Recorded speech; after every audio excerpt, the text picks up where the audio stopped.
Good morning. This is the Aaron Zero podcast where we are trying to fill you in with the news and the views on October 24th, 24. What do we have here? We have the US election in focus, and it says seven states may decide which way the US presidential poll swings. The swing states are the ones that are still undecided whether they want Harris or Trump in the White House. Here's why their choice could be a make or break in the crucial US polls now less than 2 weeks away. The seven swing states are Michigan, Pennsylvania, Wisconsin, Arizona, Georgia, Nevada, and South Carolina. Together, they have 93 electoral college seats out of a total of 530. Of the remaining seats, most polls predict 226 going to Harris and 219 to Trump. The magic number a candidate needs to win is 270. And so, due to the magic number, a few thousand votes can decide the race. So it's a tight race in seven states. Arizona, Trump leads by 1 point, 48.5. Georgia again by 1 point, and Pennsylvania by 1 point. Nevada, Harris leads by 1 point, and in North Carolina there's a tie. And then in Michigan, he's leading by 1 point. In Wisconsin, she's leading by about half a point. So all eyes are on Pennsylvania, has the highest share of electoral college seats at 19. It is considered the most likely tipping point state of the one that carries the candidate to the 270 target. If Harris loses Pennsylvania, she would need to win either North Carolina or Georgia, which have voted Democratic only thrice in the past 4 decades. If Trump loses Pennsylvania, he would need to win Wisconsin or Michigan. In 2016, Trump became the only Republican both these states had voted for since the 1980s. Reports say that Harris and Trump campaigns and their allies together have spent 279.3 million in broadcast advertising in Pennsylvania till October 7, over 75 million or more. So this is what is going on in the USA.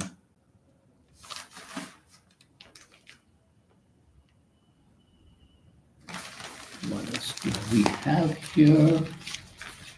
We have the meeting between Prime Minister Modi and President Xi of China. Modi and Xi put the seal on the LAC Pact, pledged to rebuild ties, and Modi tells Xi that three mutuals, mutual trust, mutual respect, and mutual sensitivity must be the basis of renewed India-China ties, and priority should be to ensure that there's peace and stability along the border. Z response is important for both sides to have more communication and cooperation, properly handle differences, and contribute to promoting multipolarization. Modi assures Z of India's full support for China's SCO presidency, that's Shanghai Cooperation presidency next year. India China relations aren't just important to both our people, but also very significant for peace, stability, and progress of the entire world. So talks will now resume after 5 years with the Indian Minister Doval to meet the foreign minister.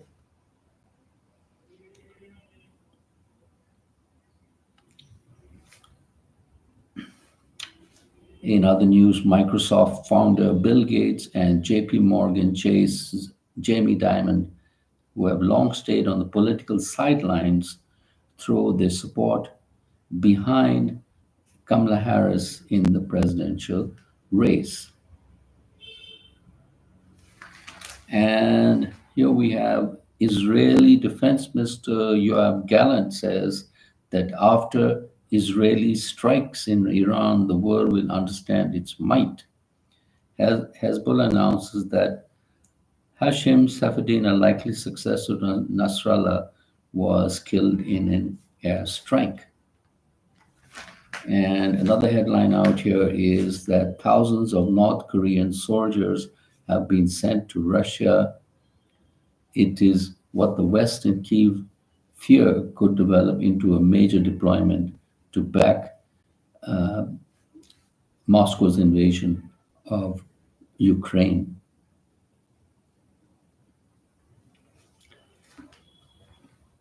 So that is what is going on there.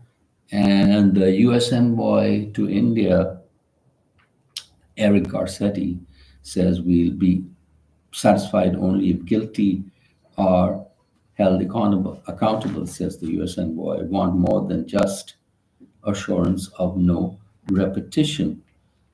He's talking about the Panam case, where an Indian agent was accused of masterminding a plot to kill the Khalistani terrorist who is based in USA and Canada. His name is Panam.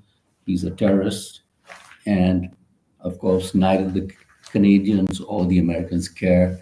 It's they call it free speech if someone is talking about doing some terrorist act in another country. So what Mr. Garcetti says here, we have said two things from the beginning. This sort of behavior is unacceptable from any country. That's a red line coming from an enemy or close friend. That's our first responsibility, to draw a line that murder for hire is illegal in any country. Secondly, we decide accountability so that it won't happen in the future, but those all involved will be held accountable.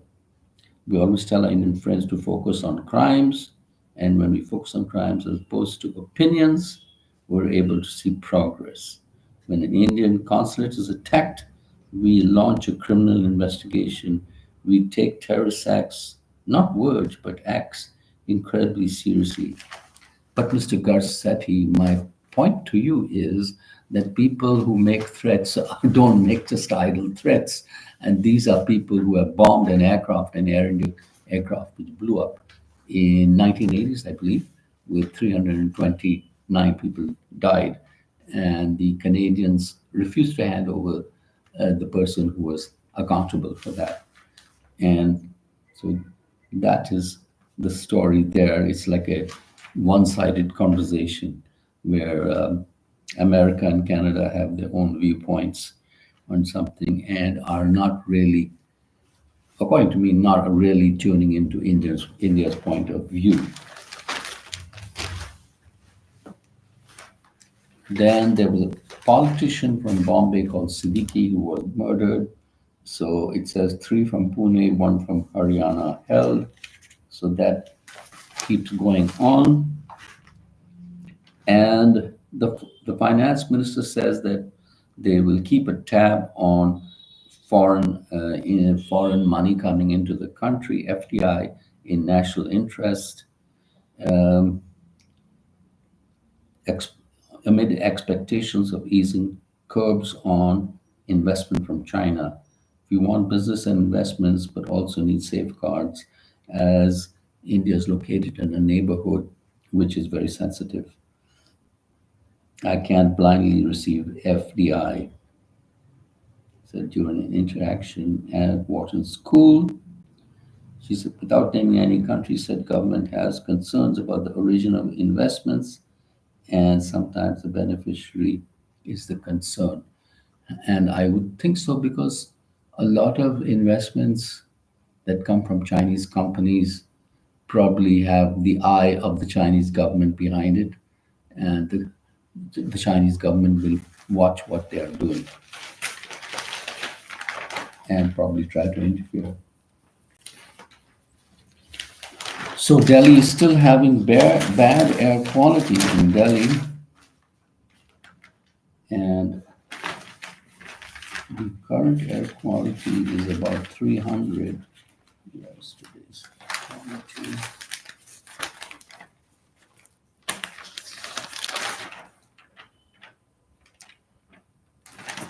So the AQI just now in Delhi, in a place called Jahangir Puri, is 400, 400 AQI, which is terrible, really, when you think of 50 being normal and 100 being acceptable. So it's 400 as of October 23rd at 12 p.m. And air quality from 24 to 26 will be very poor. Next 6 days, very poor to severe. Weather conditions not favorable for stubble, stubble burning contribution up from 3.1 to 7.9. Uh, the Delhi government had a plan of putting drones up in the sky in the hotspots to monitor the most polluted areas and to have spray guns and things like that. And also, there's talk of having a mechanical sweeper to clean Delhi roads and things and have better control over the bad air.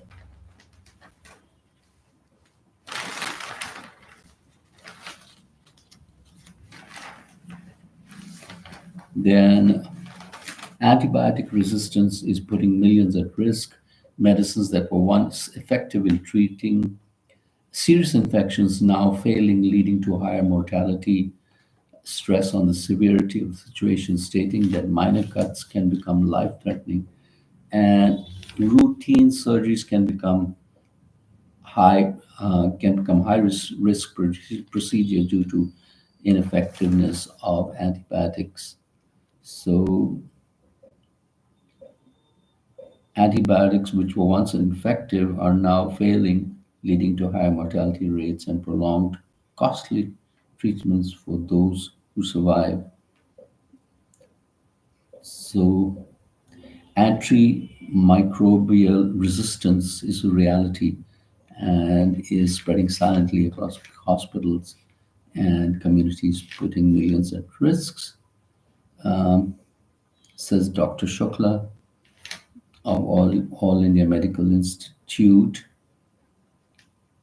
So I guess they'll have to invent newer antibiotics.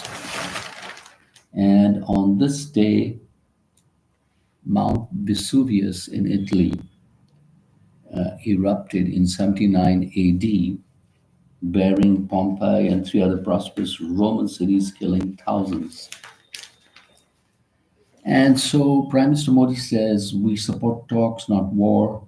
Modi at the BRICS meet in Russia also says there can be no double standards in fighting terror. And Indian government has slammed the social media post site X for not aiding bomb hawks probe. A lot of bomb hoaxes have been coming up on the X website, and so, but there are calls which are coming from outside the country. The police in Chennai have busted a meth lab run by chemistry and engineering students. Who knew you could do chemistry and engineering and then make money making meth? So this is what is happening here.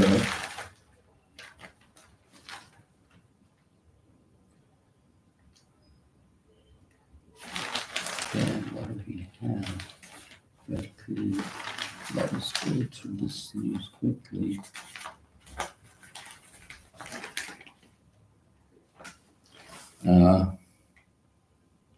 According to a report, bad relations cause more distress than high workload in work relationships and well-being.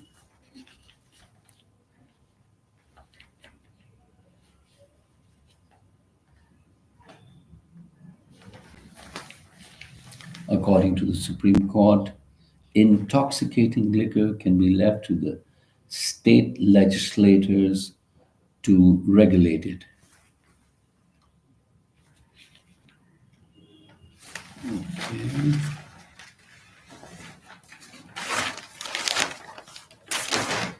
This famous TV personality, Martha Stewart, won't do Golden Bachelorette dating show for elderly, even if paid $1 million episode, because she feels the guys aren't hot enough.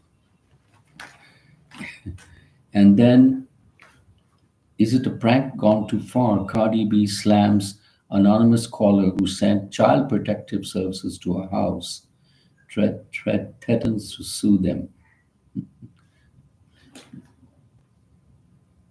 Israel suggests a brief war pause for release of some hostages. I don't think that will ever happen because the Hamas, as I understand it, wants a complete cessation of hostilities. And I think if Israel attacks Iran, it will lead to a very violent Iranian response.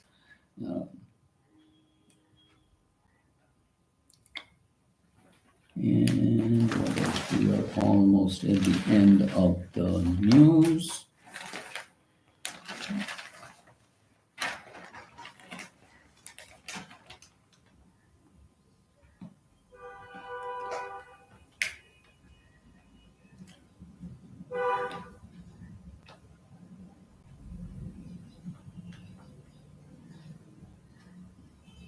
So the digital divide is narrowing in India with more rural women coming onto the internet. And the low income people, it stands at about 119%, 59% for middle income, 58, and the world has a connectivity about 49%.